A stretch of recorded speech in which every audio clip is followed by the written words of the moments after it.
Hi there, in this video we will walk through step-by-step process of setting up Google Tag Manager manually in a WordPress website. We will also cover what we should check if we set up a data layer by using the plugin. Let's get started. So I'm going to install this Google Tag Manager code in this demo website. So we have to copy this code. After that, we'll go to the admin dashboard, click on appearance, then click on theme file editor. Now check the header.php. Now check the open head and close header tag. This is the open head, this is the close header tag, and this is the complete header tag. As Google Tag Manager is saying that we have to paste this code as a high in the head of the page as possible. So what I will do, I will place this code at a high. So paste this code here.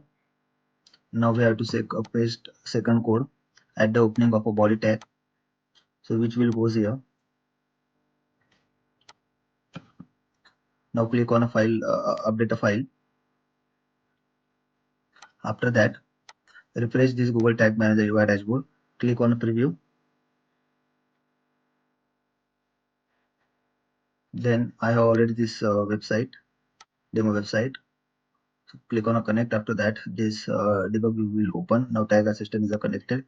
We can see that the Google Tag Manager has been successfully installed. Okay, but suppose if in future if you install the data layer, then there is a lots of plugin for the data layer.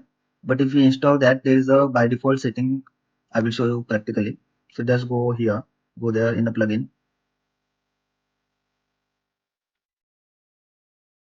I have already installed one plugin that I use, GTM for W. Now click on activate.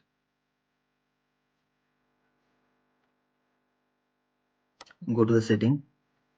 After that, we have to confirm the code is correct or wrong. Yes, this code is correct. So we have to keep this setting off. Suppose if we keep this setting on, then what will happen? We have already installed the code in a manual in a website. Okay, so if we keep this on, then this plugin will also install the container. So what will happen? The same container will fire multiple times. So this will give us the error. So that's why we have to keep this setting off. Now we have connected successfully Google Tag Manager manually. So now you can send the data to the GA4, Google Ads, Meta, or any other marketing platform.